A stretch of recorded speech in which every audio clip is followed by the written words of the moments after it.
এই যে পিয়ার নিয়ে যে দুর্বজালের সৃষ্টি করা হয়েছে, প্রপোর্শনাল রিপ্রেজেন্টেশন, এসব কথা তো আগে শুনি নাই।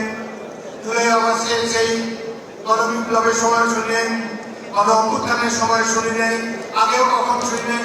হঠাৎ করে এই দুই একটি রাজনৈতিক দল যাদের একটি বর্তমান সরকারের সৃষ্ট, অপরকে যারা স্বাধীনতা যুদ্ধের বিরোধিতা করেছে, তারা এই পিয়ার তথ্য নিয়ে আবির্ভূত হয়েছে যে 35টি দল একদিকে, একমাত্র বিএনপি একদিকে দাঁড়িয়ে একটা নোট অফ ডিসেন্ট দিচ্ছে। আর এই যে 35টি দল, তাদের সংখ্যা কত, সদস্য সংখ্যা কত, ভোটের সংখ্যা কত, কয়টা আসন বৃদ্ধি পেয়েছে?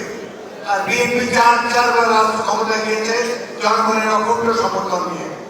সুতরাং ওদের সাথে তো বিএনপিকে মিলালে হবে না।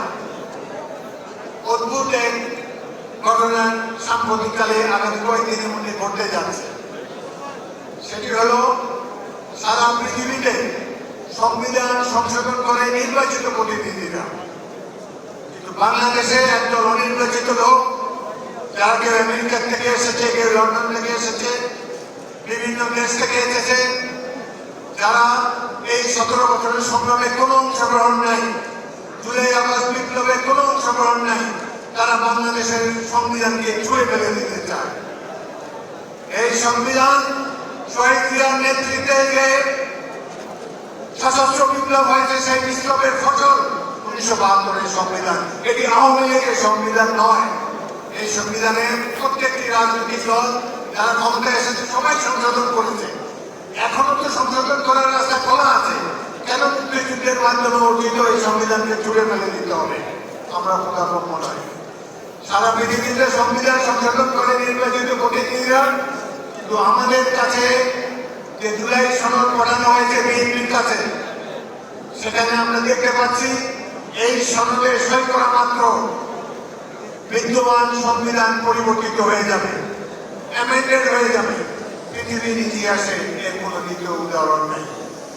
আমরা আজকে দীপ্ত কণ্ঠে এই সভা থেকে ঘোষণা করতে চাই, বাংলাদেশের জনগণের সর্বোচ্চ অভিপ্রায় রূপে সংবিধান সংশোধন করার একমাত্র অধিকার রয়েছে আগামী ভোটে যারা নির্বাচিত হয়ে আসবে। জাতীয় সংসদে নির্বাচিত প্রতিনিধি ছাড়া অন্য কেউ সংবিধান সংশোধন করার অধিকার রাখে না। বোঝাই যাচ্ছে গণতন্ত্র এই দেশের কিছু তথাকথিত সুশিক্ষিত মানুষের কাছে পছন্দের নয়। গণতন্ত্র তাদের কাছে ভালো লাগে না। গণতন্ত্রের লাইনে দাঁড়িয়ে ভোট দিতে হয়। গণতন্ত্রে অশিক্ষিত লোকের কথাকেও গ্রাহ্য করতে হয়। সেই জন্যই তারা নানান ধরনের তত্ত্ব আবিষ্কার করতে। অতীতে আমরা তত্ত্বাবধায়ক সরকার দেখেছি।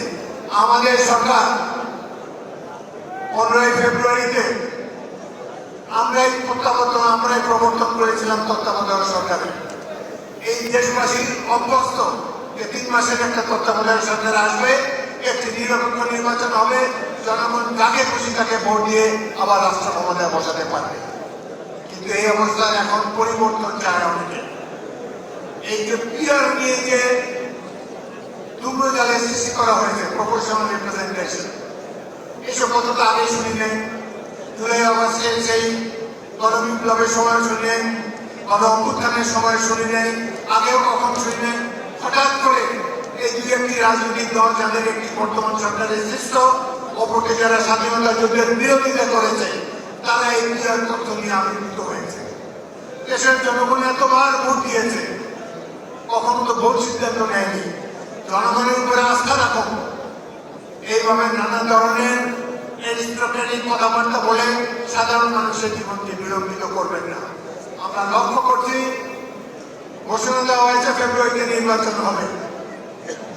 এই নির্বাচনে অনেকে বিরোধিতা করে এই কারণে যে নির্বাচন সুষ্ঠুভাবে হয়ে গেলে বিএনপি ক্ষমতায় যাবে। এটা তো ভাই বিএনপির অপরাধ না। জনগণ যদি আমাদেরকে ভোট দেয়, আমরা তাদের খেদমত করার জন্য সদা প্রস্তুত আছি। অতীতে 4 বার আমরা করেছি। কিন্তু বিএনপি রাষ্ট্র ক্ষমতায় যাবে, সুতরাং নির্বাচনের দরকার নেই। এমন সিস্টেমে নির্বাচন করতে হবে বিএনপি যেন সংখ্যাগরিষ্ঠতা না পায়। আমার এই কথা বলার উদ্দেশ্য, এখানে অসংখ্য সাহসী তরুণদেরকে আমি দেখতে পাচ্ছি।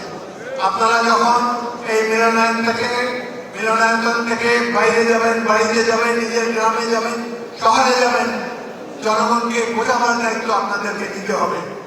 আমরা সারা জীবন ভোট দিয়ে এসেছি একজন ব্যক্তিকে, পার্টিকে নয়, কোন সিম্বলকে নয়। আমরা যেই সম্বন্ধে যেই সিস্টেমে অভ্যস্ত সেই ধরনের সিস্টেম চাই। নিত্য নতুন সিস্টেম দিয়ে নির্বাচনকে দূরে সরে দেওয়া চলবে না।